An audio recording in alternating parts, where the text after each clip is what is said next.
Hello and welcome back to another interview at the Cardano Summit 2024 in Dubai. This is day one. I'm Adel, the host, and today we have Nicola Massella, legal partner at Storm Partners. Nicola, how are you doing today? Very good, thank you. Nice to be here. Thank you for being with us. We are here to educate and also learn about all the magnificent different blockchain projects that are taking place in this conference. I'm curious to know, what is it that you're building? What's your story here today? Okay, so I'll wrap it up because it's a long story. I think I first started hearing about blockchain in 2016, and I'm a lawyer, so I was in law school back then. And I was studying financial market law, and I was reading all these long regulations about how to offer securities and reviewing these prospectus of 100 pages and so on. And at the same time, I was looking online projects that were raising 10 million, 20 million simply with a white paper and a website. And I was like, okay, how does this work? And really my interest kind of like was born like that.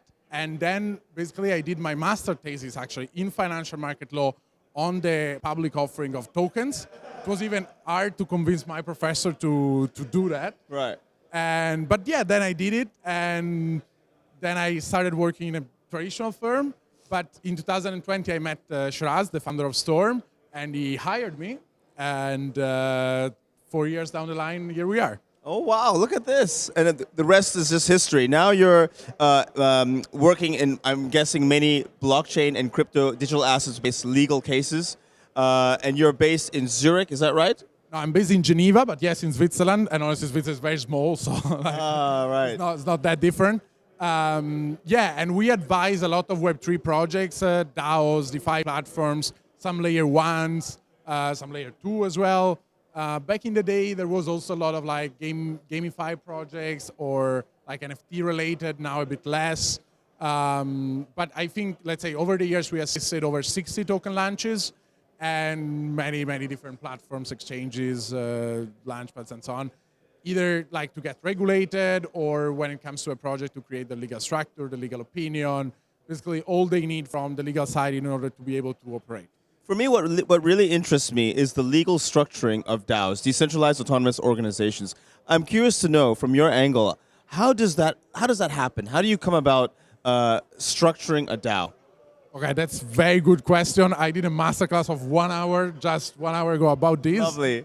And so you can, using existing structures like associations or foundations, or you can look into jurisdictions like some US states, like Wyoming and so on, that created a specific regulation for those, or even the Marshall Islands, they have the Marshall Island DAO LLC. So in Switzerland, we mostly use foundations and associations. There is nothing really new. Like we have been able to adapt existing laws to this new, innovative, let's say, social construct. Right. And it is possible in the end, because it's really about crafting the statutes in a way in which you acknowledge some legal rights attached to the token.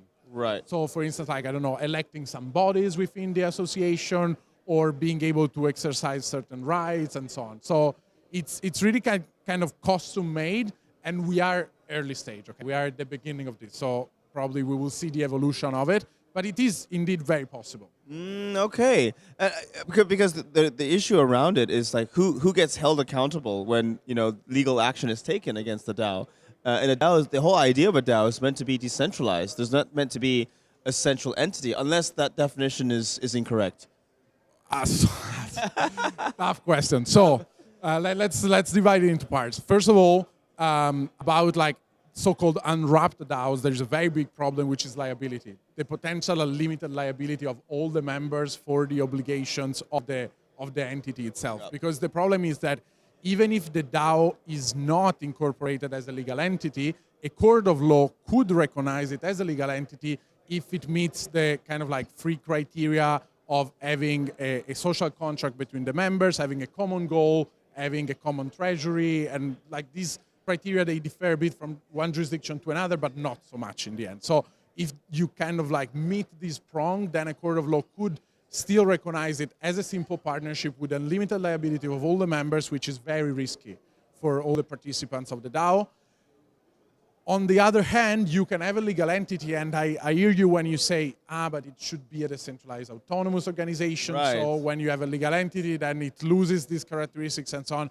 Honestly, for me, DAO is a bit of a buzzword. It's not clearly defined. I don't know if there is a dictionary that really defines what a DAO is. Yep. But I have a lot of clients, a lot of projects that different characteristics and they call themselves a DAO. Right. So what really a DAO is? I think it is possible to implement a decentralized governance framework in a legal entity that is recognized, is incorporated, and it's just a matter of creating the statutes in order to reflect what happens on chain and to reflect the rights and obligations of all token holders, and you can still have a DAO even if it is incorporated. Okay, fair enough. Good. I'm glad that this is still a push in the right direction for crypto adoption. The fact that we're talking this and there's some legal entity, there's a legal work around it, shows that there is progress being made as far as adoption is taking place. Would you agree?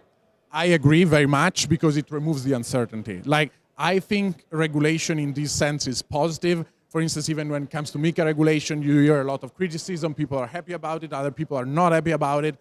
A lot of people that are, I don't know, Bitcoin maximalists and so on, they are completely not happy about it. True. I don't agree. In my view, for adoption, we need also clarity. We need people to be able to do things without too much risk and without worrying, what I'm doing, it's illegal, or is it legal, is it not? Right. So in the end, these things are useful.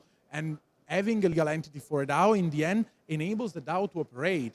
If the DAO raises money and wants to grow and you need to have employees, in the end, you need to pay these people a wage. 100%. They need to pay taxes. Of course, they need to pay bills. They have their own life and rent to pay. Exactly. So in the end, having a legal entity is useful and serves the operational purposes of the DAO. Wonderful. I'm really glad to have had this legal sort of conversation with you because it's inspiring to hear that there's legal frameworks around this and it will only go forward and more upward. So really good insights from you, Nicola. I really appreciate your time. Thank you very much.